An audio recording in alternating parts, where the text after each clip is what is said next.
নমস্কাৰ, good evening. Welcome to তৰা আকাশৰে with Ravi Sharma.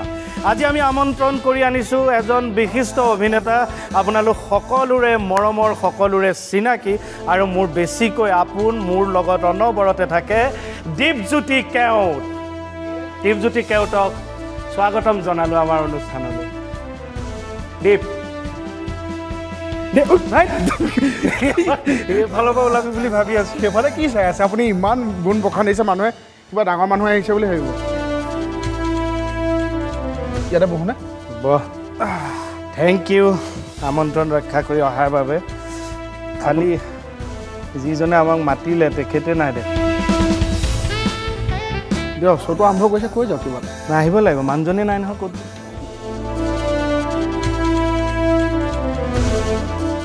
অঁ দাদা?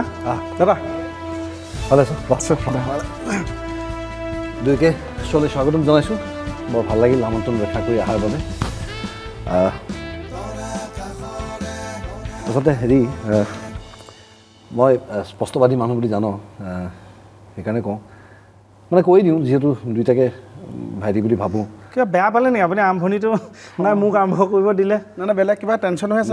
নাই, সেইটো কথা নহয় বাৰু। কিন্তু কথা হৈছে এনেকুৱা, মানে কিছুমান মানুহৰ পৰা কিছুমান বস্তু এক্সপেক্ট কৰা নাযায় যে, তো দুইটা ভিতৰত ক'ব নেকি? ভিতৰত কওক। ইয়াত আহিছোঁ প্ৰথম কি ক'বলৈ ওলাইছে? নহয়, মই কৈছোঁ শ্ব'টো তেখেতে আৰম্ভ কৰি দিছে। না, সেইটো বস্তু নহয়। তহঁতি মানে কি আৰু বেয়া লাগে, তহঁতি দুয়ো বহুত তলত পৰি গ'লি। আৰু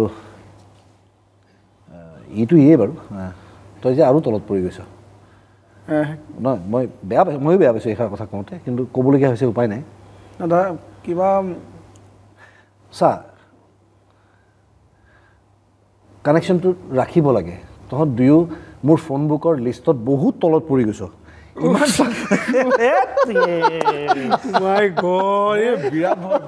ইমান তলত পৰি গৈছ, ইয়াৰটো বিচাৰিব লাগে, তোৰতো আৰু তলত বিচাৰি পাইছোঁ মই।